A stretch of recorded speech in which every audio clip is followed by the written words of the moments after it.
This episode of the No BS Weight Loss Podcast was taken from a group coaching call with women over the Christmas New Year period. In it, we discuss how to trust yourself more around food over the holiday season, how to replace your favorite snacks with healthier options, how to avoid FOMO and binging on holiday treats, dealing with perfectionism, and so much more. This episode talks about the eating codes, which is my 5-step system for natural weight loss, which you can get for free over at kyliepacks.com/free course. Let's dive in. Hey girl, I'm Kylie Pax. After a lifetime of emotional eating, struggling with my weight, and being a serial dieter, I finally found the missing key to weight loss and I lost 20 kilos. Each week, I'll give you my no BS weight loss advice so you can sprinkle it over your life and your dinner plate and lose weight too. Everything I teach you is fluff-free. That means you'll learn simple strategies to master not only your weight, but your mindset as well. Girl, you get that in check and those extra kilos will never haunt your booty again. If you're ready to lose the weight for life, let's go. But I want to know, how is everyone going? How was your New Year? How did you go over the New Year period, Christmas/New Year period, like with your eating and all that kind of thing? You just see how I did the eye roll, the eating, because, really right up there. And I know, especially for my US girls, that is our most challenging time of year. I know over there you have for real, right? You've got Halloween, rolls into Thanksgiving, rolls into Christmas, New Year. It's like, you just might as well go, because then Easter's not that far away. So you might as well just go, I just don't even know why I bother, right?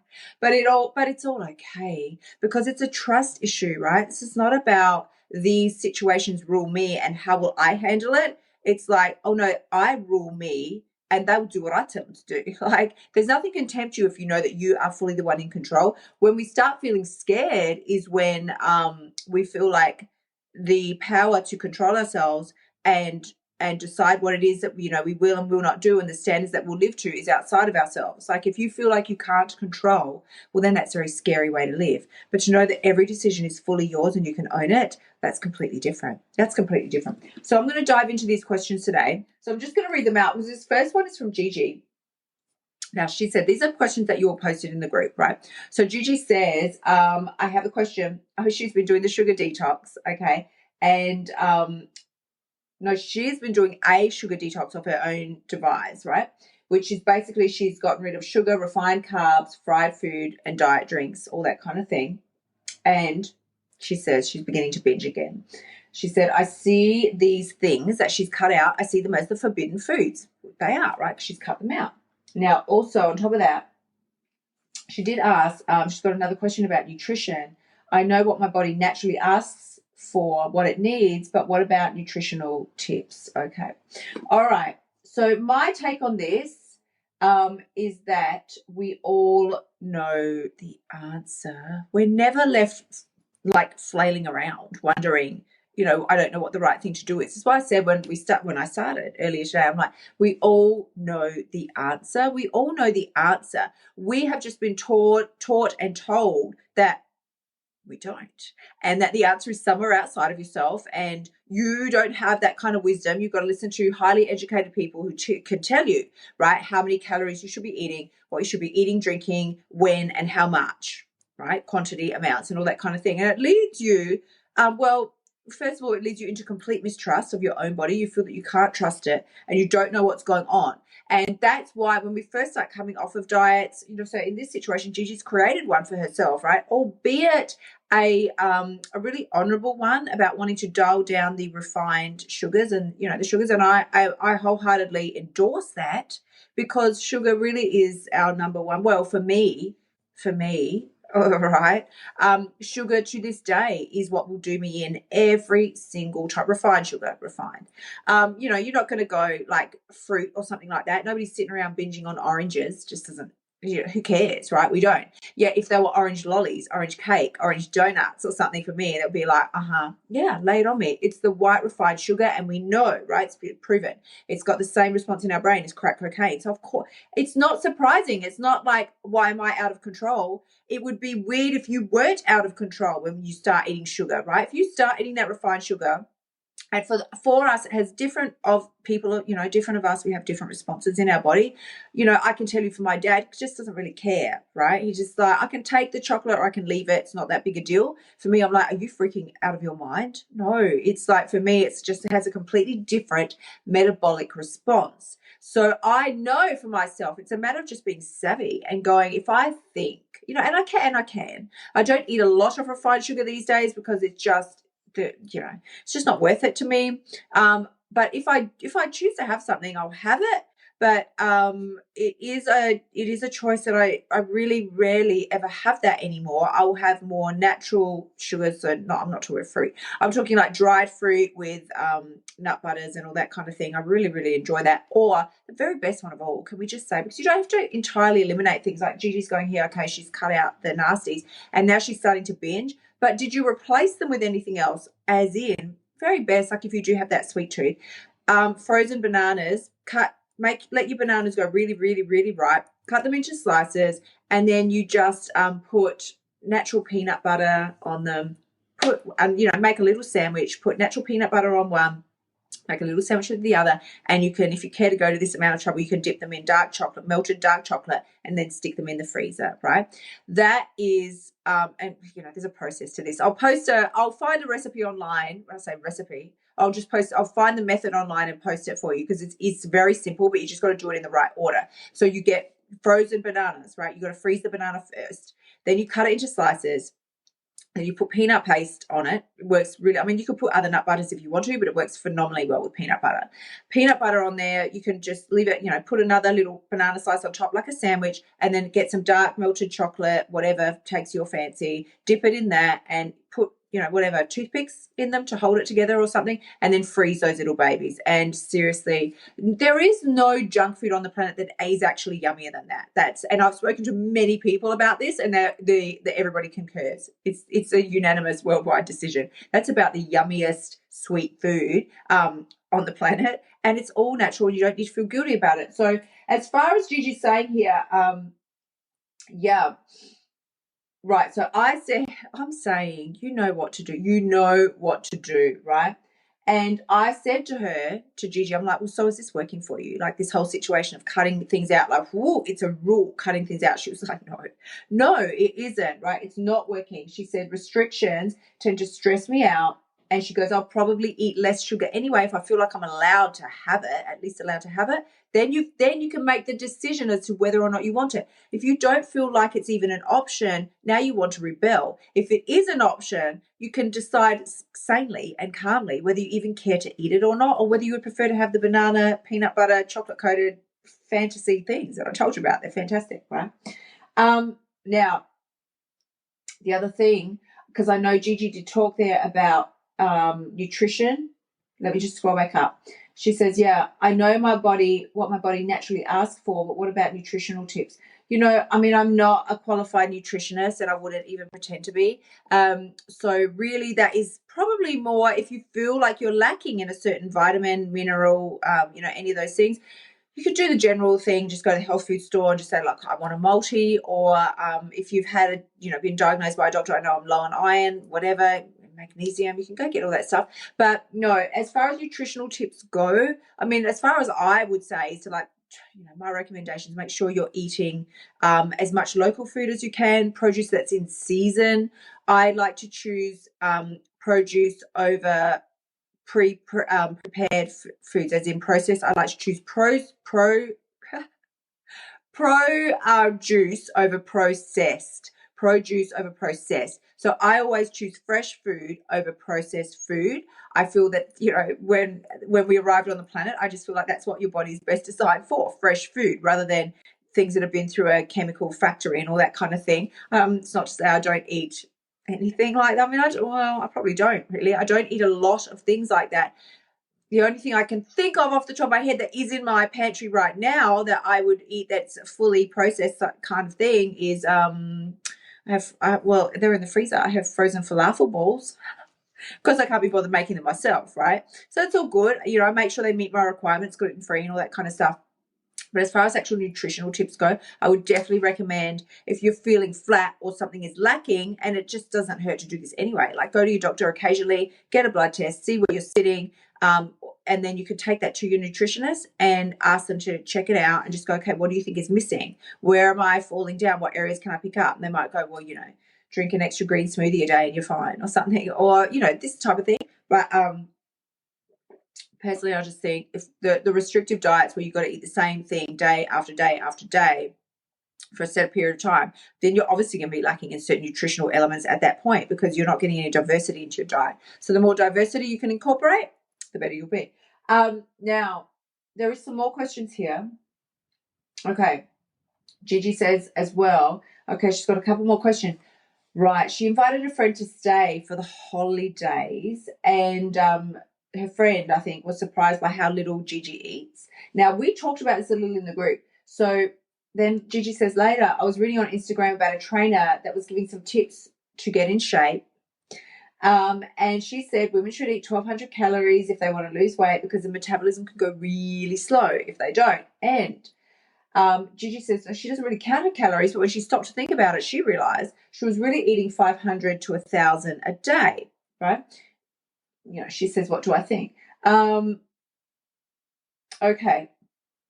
Now, I actually asked in the group, I said to Gigi, can you tell me what you're eating? Because 500 calories a day is virtually nothing. You could eat a slice of bread, an apple, and not very much else, maybe a glass of milk and maybe 2 other things, and you're at 500 calories, right? So if you're only, this is what I wrote, because unless you're living on bean shoots and lettuce leaves, you would have to be eating more than 500 calories.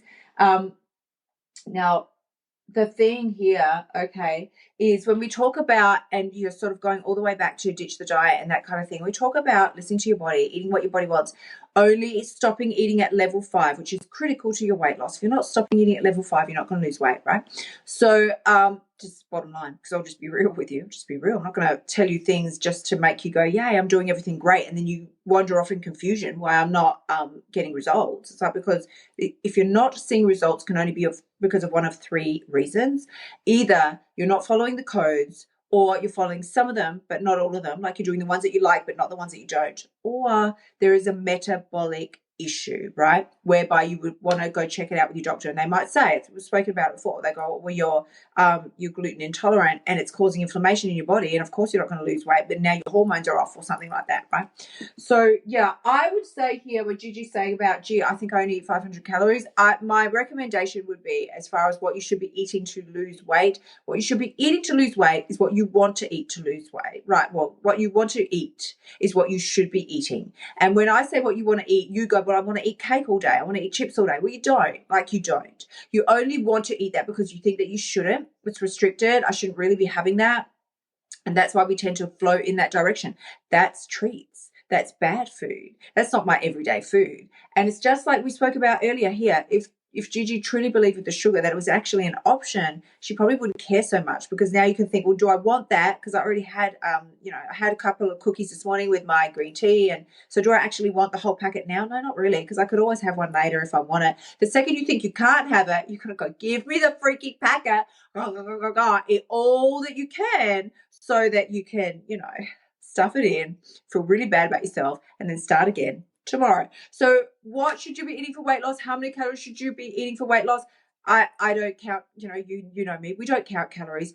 You eat what your body wants in an amount that feels good to you and to your body. If you're walking around starving all day, not eating enough. If you're walking around not hungry for 6-7 hours, you ate too much at the previous meal. It's like a balancing act, and you really need to work it out. You do need to work it out. But the thing is, your body's going to give you signs all the time. You're never left alone wandering around the wilderness thinking, I can't figure it out. You only have to tune in and listen. It will tell you, are you hungry? No, then don't eat, right? And it sounds so simple. Not hungry, don't eat sounds super simple, right? Eating code number 1. Please, how much more basic can it get? Well, where it gets a little tricky is where, am I hungry? No, then don't eat, but I want to. Well, now you got to dig around what's going on. What is going on? What is it that you feel is going to happen or not happen if you don't eat that food? That's what's propelling you to move forward in that time. So again, when it's talking about the right number of calories to lose weight, if we were machines, then it would be very easy like that. That's why diets don't work. It's because we are not machines. My body's not going to run on the same amount of calories as Gigi's body, and Gigi's body's not going to run on the same amount of calories as your body. Because, well, it's lunacy to think that we would. So, unless we're all little carbon copies split of each other, then no. Now, okay, there's another question here that I'm going to run through briefly, and I actually deleted the name because I feel like it's a bit of a personal issue, and I really commend this person for posting in the group, right? But one of the things that she mentioned here was that she had broken up, and this happens to this happens to so many of us at some stage. She'd broken up with a partner that she was with for a really long time, years. And the partner moved on in what she believed was a short amount of time, like only a few months, and he was off with somebody else, right? Found somebody else, and that's okay. But she was really struggling with that emotionally. She was kind of like, I don't want to binge, but I'm really having a hard time with this, right? Heartbroken kind of thing. So the thing that I really wanted to put forward, because so many of us struggle with this kind of thing, we think, I literally can't handle the pain. I'm just going to eat. And you know my story. When my marriage broke down, 25 years, my husband and I were together, right? 25 years. We weren't married for the whole 25. I think we were married for about, 15, 17, something like that. I don't know, right? But we were together for 25 years. Now, when that fell apart, do you think I was just like, no problem. Okay, best of luck to you. See ya. Okay, all the best. No, I was shocked. I was hurt. I was devastated, and I did eat. I did, right? There was a lot at stake, within my situation. There was a lot at stake. It was not. It was a marriage. We had multiple businesses together. We had an enormous property portfolio, living under the same house. And so there was so much to consider. Plus, we had our little fur baby, Molly. Like, where was she going to stay? Who was going to get her? The important things. So that was a very, very, very stressful time for me. And what happens here, and is what this person is saying, is we have a tendency to default to our factory settings. I just want to put it out there and really sort of give you some comfort and guidance around the fact that don't be disappointed or surprised when you default to your factory settings, because you will. That is your factory settings, and you're always going to go back there. When you have to set your iPhone again or something, or you want to clear your iPhone, you set it back to factory settings. That's what happens with us.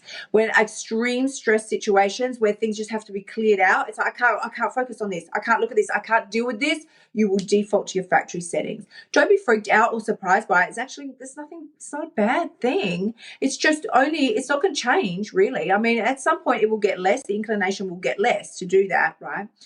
Because you will realize that the pain of doing it is much greater than the pain of just going through whatever is going on, right? But what I had said here is we don't get heartbroken in our lives. We don't get disappointed in our lives because our heart is broken. We get disappointed in our lives because our expectations were broken. You expected somebody to do something. I expected him to stay with me forever. She expected him to stay with her forever, or at least not move on so quickly. But when these things don't unfold the way you expected them to, that's what hurts. That's what cuts. It's not the event. It's that your expectations, what you had made up in your mind was this is how it's going to go. The story you had told yourself gets shattered, right? That's what hurts. So your decision there is, what am I going to do? How am I going to move forward from this? Am I going to default to factory settings? And what I love here is with this girl, she's like, I don't want to default to my factory settings. Please give me some guidance and support here. And so this is what we did. Ultimately, though, change in any area of our lives, any area, it requires bravery, faith, and trust. You cannot move forward without those keys. Bravery, faith, and trust. Bravery to know that you have it within you. Faith to know that you're fully supported no matter what decision that you make. And trust to know that you will be okay no matter what the final outcome is. Of course you'll be okay. Of course you will. So this is really important to remember. And I have, let me just scroll down. Okay, we've got one more quick question here we're going to run through. All right. And this one's from Michelle. So thank you again to everybody who sent in all your questions. Okay, now this is a beautiful one because this is what happens to so many of us. We're here in the program, right? And it's fantastic. It's a year which gives you all the time in the world to really implement, get things solid and get them implemented in your lives, right? But what Michelle's saying here is, she says, I'm still here. I'm in the wings. The codes are still in my life, although I have resistance in some areas. She's just listened to element 4, not 3, true, not 2 or 3, 4. And why am I still holding up 3 fingers? It's like a weird moment. Okay. She has listened to element 4. Now, Michelle has a baby. Wait for this. She has a baby, 2 jobs, and she's running a house on her own, right? Kudos to the power women out there. I'm running a house on my own. I feel like I'm doing life flying by the seat of my pants. She says, hence, that's where you fall into the whole get back into it mentality, because it's like, how much can a person possibly be expected to deal with is the thought process, right? How, like, seriously, an infant, a baby, right? A baby, 2 jobs, and running and scheduling an entire house all on your own. Please. The woman deserves a medal. So that's when we fall into I'll get back into it later, because I'm already at my peak. The jar is now over full and it's overflowing, right? What more can I possibly do at this point? So she says, okay, wait, I'm just going to close the door. Here we go. Oh, she's been very quiet. I really thought she was going to go quite berserk there. That's okay. Now. Okay. The heads to get back into it mentality. All right, towards the eating codes. She says, is there any way to be able to do, this is so funny, all of the things, all of the time, and not let any areas in your life slip off?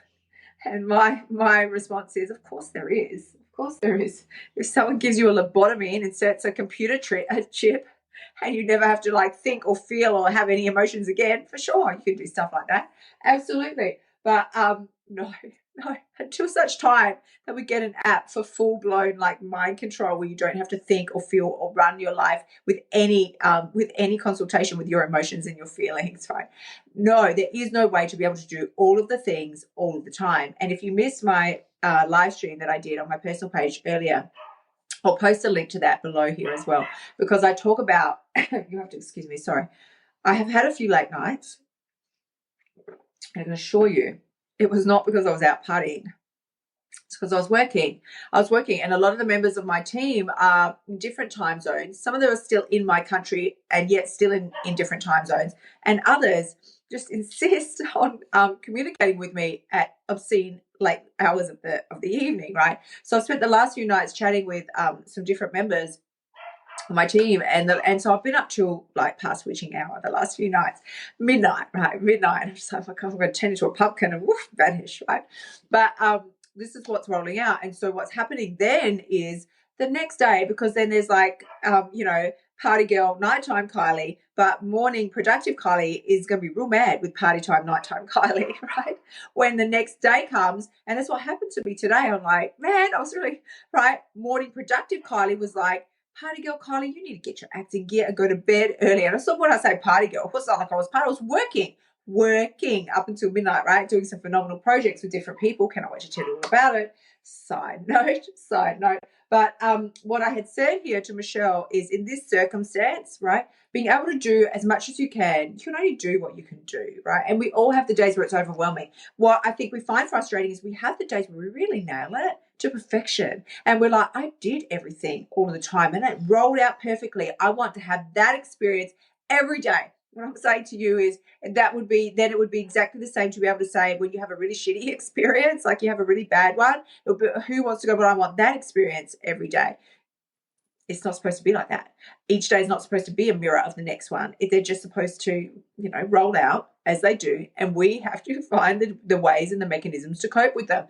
But what I had said here to Michelle was, because she said, okay, so feeling a little overwhelmed, trying to get all this done.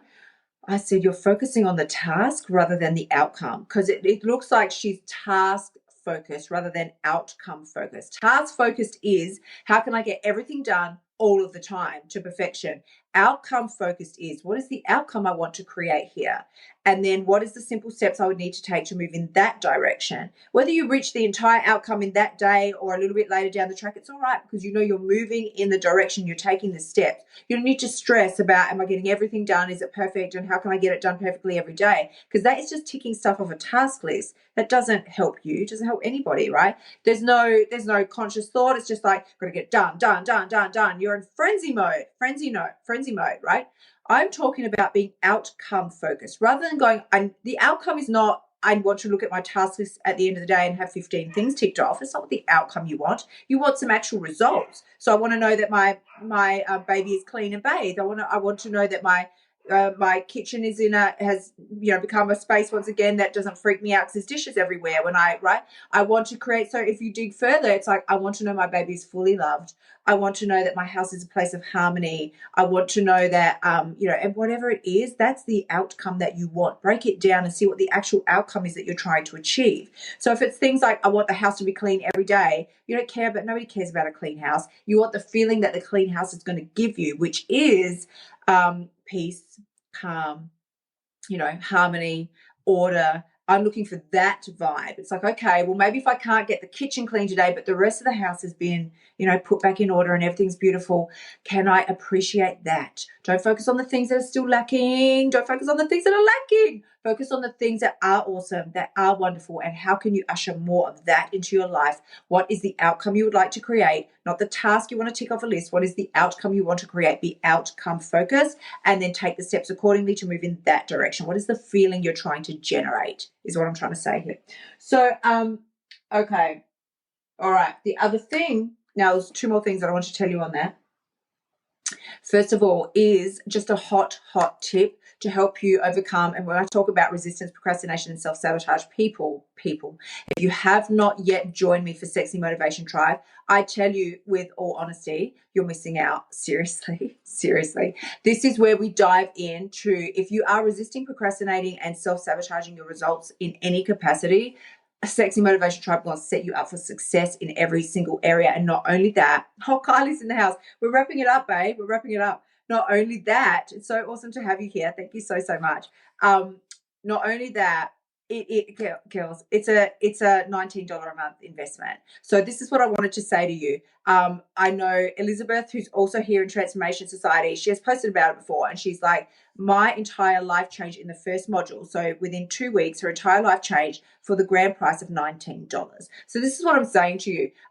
The phenomenal impact that you can make in your life when you are outcome focused rather than task focused. Look at him now. Molly's scratching on the door. She wants to get in.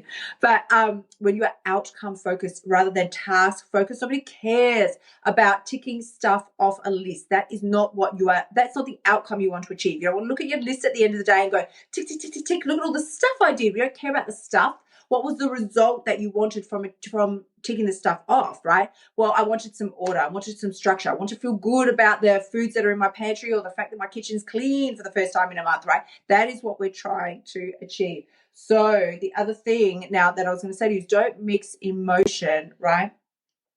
Don't mix emotion with the actions that you want to take. So here when Michelle's going, how can I get everything perfect all of the time? How can I get all the stuff done?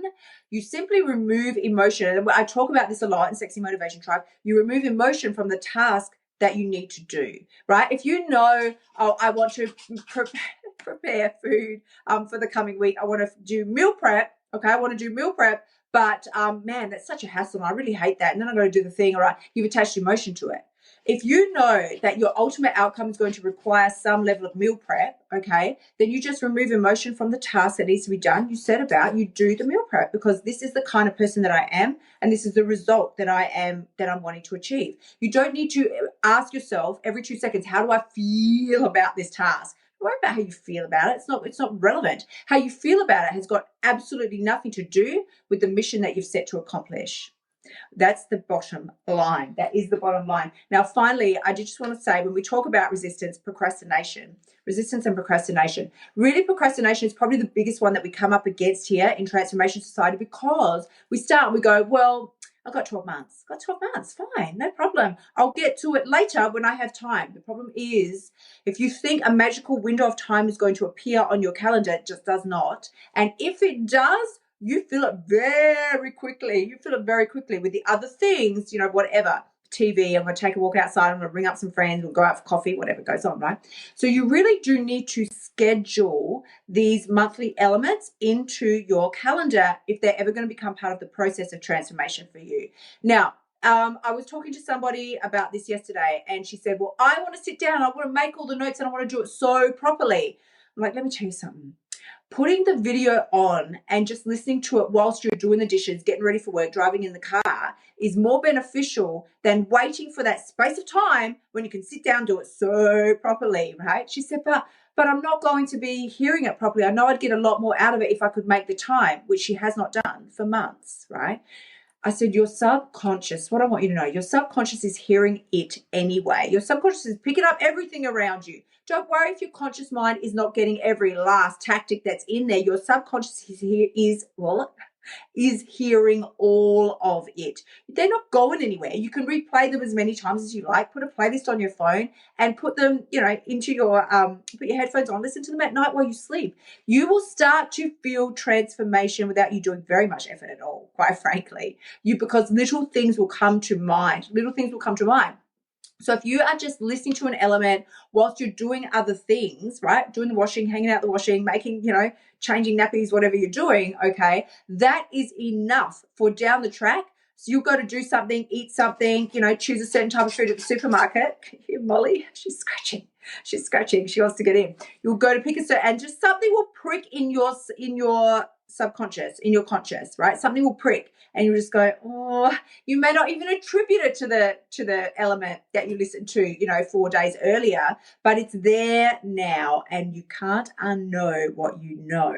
So at that point, you're going to have to decide, okay, am I going to move forward with this purchase or not? You can, it's totally fine, but things will start to shift, because then eventually a week or so later, you go to make the same purchase again. You go, I don't think so, because there's this natural health bar thing over here rather than the regular one, the chocolate one that I used to buy. I'm going to try this actually and see. You will start to make shifts without you even really doing anything. And all it takes is a conscious commitment to move forward and step towards the goals that you want to achieve without procrastinating and thinking it has to be done a certain way. How it has to be done is the way that's going to work best for you. That's how it has to be done, because ultimately this is just an actual bottom line fact. The longer you let something sit there untouched, then the less likely you are to ever return to it. And we all know that. We've all invested in different things and programs before in our lives. I'll get to it. I'll definitely get to it, because I for sure want to do it. The longer you leave it sitting there untouched, thinking that you'll do it when the timing is right, when you've got the time, when everything's perfect and the rainbows are aligned and pixies are dancing, if you leave it there untouched, eventually it just drops off your radar. And I've spoken about this before. The reason is because the pain of knowing that it's there untouched, right, eventually hurts your emotional state more than just wiping it off the slate. You got to get rid of it. You just got to get rid of it. And you do. You just go, oh well, too bad.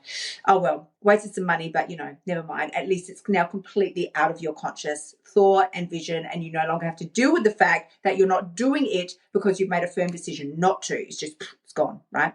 My recommendation would be make a firm decision to do it rather than wipe it off and close the door on a chapter of your life that is waiting for you to step into it. Make a firm commitment to do that. I'm sending you chocolate-coated love. Thank you so much to everybody who spent time here with me today. It's so wonderful to be with you and to be able to see you. Please remember, because it's true, the only person who can move forward here, the only person who can change your life is you. And you need to make that firm decision. Detach emotion from the task at hand. How you feel about doing it's got nothing to do with what you have committed to doing. When you do that and you step up and you front up for yourself every day, that is when you've got what it takes. Thank you so much for tuning in. Remember to shimmy your butt over to kyliepax.com/free course and sign up for my free weight loss training so you can start losing your weight now. You'll also find helpful notes and resources in my past podcasts that will help you lose your weight without the BS diet drama. I'll see you next week.